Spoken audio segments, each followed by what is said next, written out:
Welcome to our channel. बहुत समय पहले की बात है। अरण्य राज्य नामक एक रहस्यमयी राज्य था। वहाँ के राजा की सुंदर बेटी राजकुमारी अन्विता अपनी चतुराई और दया के लिए जानी जाती थी।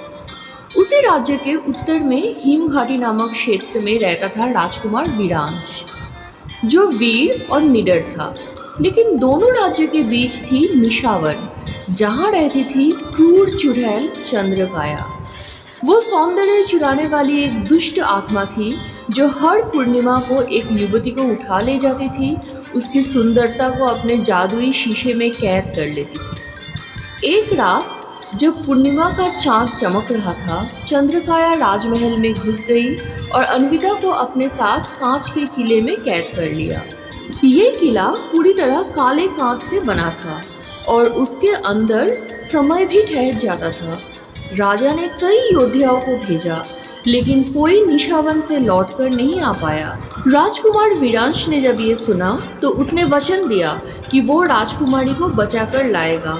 वो अपने घोड़े अग्निशिखा पर सवार होकर निशावन की ओर निकल गया। रास्ते में उसे 3 कठिनाइयों का सामना करना पड़ा। पहली परीक्षा में उसे एक बोलने वाले वृक्ष ने रोका। वृक्ष बोला, अगर आगे जाना है तो अपने सबसे प्रिय स्मृति को त्यागना होगा। वीरेश ने अपनी माँ की अंतिम निशानी एक रेशमी रुमाल त्याग दिया। दूसरी परीक्षा में उसे एक झील पार करनी थी, जिसके जल में आत्माएं बसती थी। लेकिन वीरेश ने साहसपूर्वक आंखें बंद कर नाव चलाई और पार पहुंच गया। तीसरी परीक्षा में चंद्रकाया की छाया से लड़ना, जो हर योद्धा के डर को अपनी आंखों में उतार लेती है। वीरेश ने अपने डर अकेलापन का सामना करते हुए उसे हरा दिया।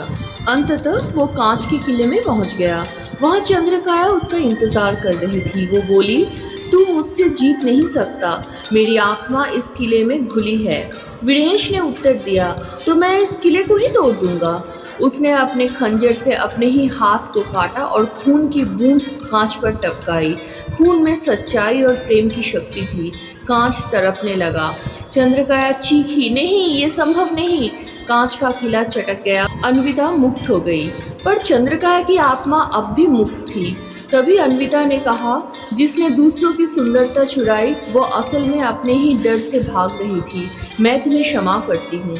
ये सुनते ही चंद्रकाया की आत्मा रोने लगी और धुएं में बदलकर उड़ गई। उसके जाने के साथ ही निशावन एक हरा भरा जंगल बन गया।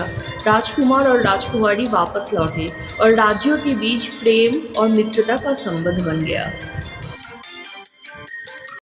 Don't forget to like, share and subscribe.